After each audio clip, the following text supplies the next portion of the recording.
Ever wondered why your dark trap mixes don't quite hit the mark?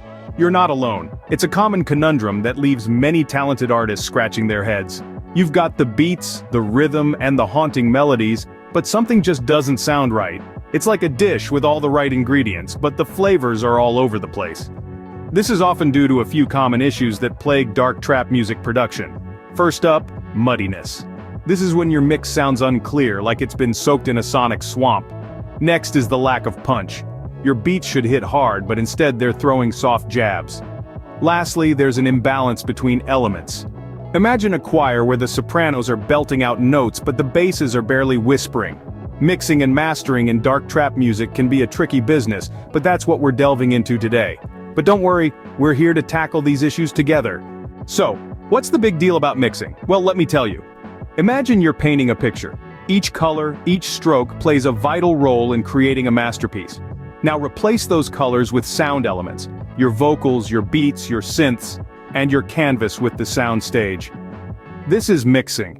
Mixing is the process of ensuring each element of your track has its own space and shines in its own right. Without it, your track may sound like a crowded room where everyone is talking at the same time. Not cool, right? Think of it like this. You're at a dinner party and the host hasn't mixed the guests properly. The loudmouth is drowning out the quiet philosopher. The clown is stealing the show from the singer. Not a great party, huh? But with good mixing, each guest, or in our case, each sound element, gets its moment in the spotlight, creating a balanced and cohesive track. So, mixing is like being a chef. You gotta know how to blend all your ingredients together. Now, ready to dive into the mixing process? Buckle up! First things first, let's talk about leveling. This is the process of adjusting the volume of your individual tracks to create a balanced sound. Imagine you're at a party. You wouldn't want the bass booming so loud that you can't hear the person next to you, right? It's the same with your mix. Every sound should be audible, but not overpowering. Moving on to EQing, or equalization. This is where you fine-tune the frequencies of your tracks.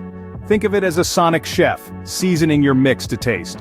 Too much bass can make your mix sound muddy, while too much treble can make it harsh. So, don't be shy to cut those frequencies that don't serve the overall sound. Next up, compression. Now this isn't about squashing your mix into a pancake. Compression helps to maintain a consistent volume by reducing the dynamic range.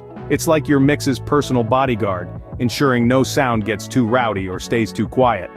But remember, moderation is key. Too much compression can suck the life out of your mix. And last but not least, panning. This is your chance to play director, deciding where each sound sits in the stereo field. A well-panned mix can create a sense of depth and space. So, feel free to move those hi-hats to the left or that synth to the right. Just be sure not to crowd one side too much. Balance, my friends, is everything. Throughout this process, don't forget to take breaks. Your ears can get tired, affecting your judgment. So, step away, grab a coffee, or take a short walk. When you return, you'll hear your mix with fresh ears. And here's a pro tip. Always compare your mix to a reference track. This will help you understand how your mix stacks up against professionally mixed music. Remember, the goal is to make every element shine without stepping on each other's toes. Okay, you've mixed your track, now what? It's time for mastering, the icing on the cake. Let's define mastering first. It's the process of optimizing your mix, making it sound cohesive and balanced across all playback systems. It's like fine-tuning your car after assembly, ensuring it's ready for the road. Now how do we master a dark trap track?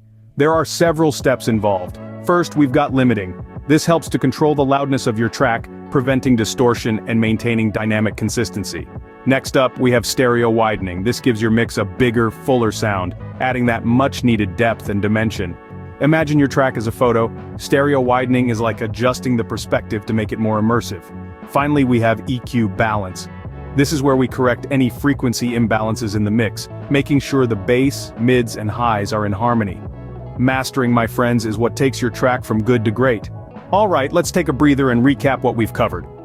We kicked things off by addressing some common issues that plague many music producers, especially those just starting out in the dark trap genre.